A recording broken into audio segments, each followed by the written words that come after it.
Hello everyone. आज की इस वीडियो में हम 6th क्लास की NCERT जो वसंत भाग 1 है उसका पाठ नंबर 1 पढ़ रहे हैं।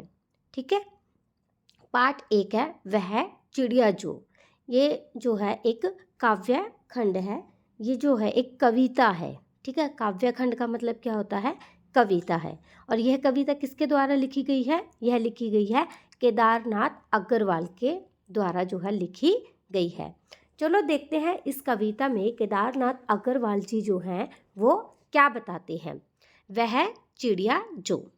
वह चिड़िया जो चोंच मारकर दूध भरे जुंडी के दाने रुचि से रस से खा लेती है, वह छोटी संतोषी चिड़िया नीले पंखों वाली मैं हूँ, मुझे अन्न से बहुत प्यार है।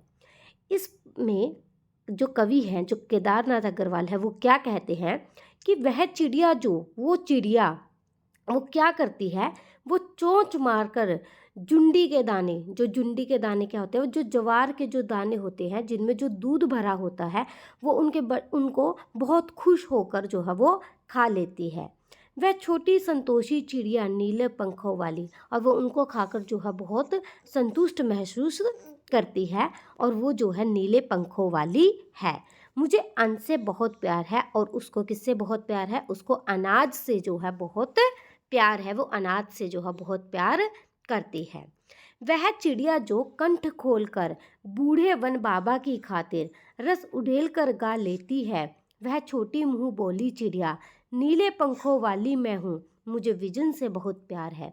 वह चिड़िया जो है वो कंठ खोलकर, मतलब कि अपने गला खोलकर, अपना आवाज़ खोलकर बूढ़े वन बाबा की खातिर, मतलब जो जंगल है वो कैसा हो चुका है? बूढ़ा हो चुका है, उसके खातिर वो रस उड़ेल कर, मतलब आनंद से जो है वो गा लेती है।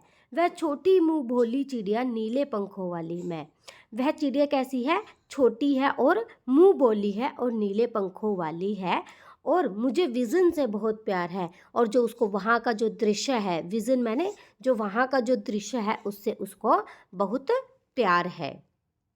आगे, वह चिड़िया जो चोंच मारकर चढ़ी नदी का दिल टटोल कर जल का मोती ले जाती है, वह छोटी गर्बीली चिड़िया नीले पंखों वाली मैं हूँ, मुझे नदी से बहुत प्यार है। वह चिड़िया, वो चिड़िया जो चोंच मारकर चढ़ी नदी का दिल टटोल कर, मतलब कि जो नदी है वो बहुत उफनती हुई है, और उसके मन को टटोल कर वो क्या करती है? जल का मोती ले आती है। ठीक है, वह छोटी गर्बीली चिड़िया, वह चिड़िया कैसी है? छोटी है और गर्बीली है, मतलब उसको खुद पर जो है वो बहुत गर्व है। और नीले पंखों वाली मैं, मुझे नदी से बहुत प्यार है, और मैं नीले पंखों वाली हूँ, और मुझे नदी से बहुत प्यार है, मैं नदी से बहुत प्यार करती हूँ। ठीक है, ये कविता किसके द्वारा लिखी गई है? केदारनाथ अग्रवाल जी के द्वारा लिखी गई है। इन्होंने इसकी डिस्क्रिप्शन भी दे रखी है कि कविता में जो है क्या बताया गया है।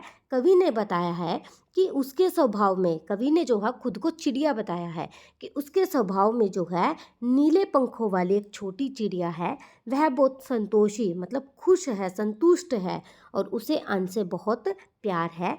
वह अपनेपन के साथ कंठ खोलकर पुराने घने वन में क्या करती है? बेरोक गाती है, बेबाक जो है वो गाती है, बिना डरे गाती है। वह मुंह बोली है, एकांत में भी उमंग से रहती है, मतलब अकेले में भी वो बहुत खुश रहती है।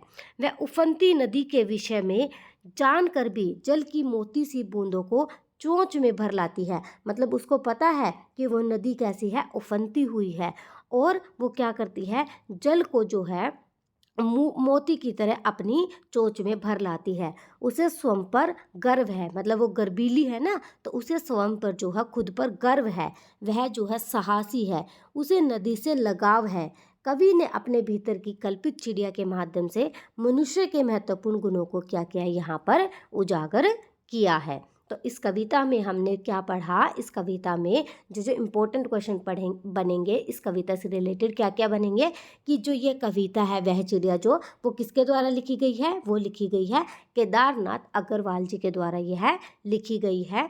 और वह चिड़िया जो क्या है, एक कविता है। और इस कविता में जो चिड़िया है उसके बारे में बताया गया है। उसके बारे में क्या क्या बताया गया है? एक तो वो नीले पंखों वाली है, वो छोटी चिड़िया है, वह बहुत संतोषी है, उसे अन्न से बहुत प्यार है, वो कंठ खोलकर बूढ़े बन के खातिर जो है वो गाती है, ठीक है। वह मुँह बोली है, एकांत में भी बहुत खुश रहती है, और वह जो है उफनती नदी से जल की मोती सी बूंदों को अपनी चोंच में भर लाती है। और वह गर्वीली है, उसे जो है खुद पर गर्व है, वह साहसी है, उसे नदी से भी लगाव है, ठीक है। तो चिड़िया के बारे में यहाँ पर यही बताया गया है। Thank you so much. अगर आपको वीडियो अच्छी लगे तो लाइक ज़रूर करना।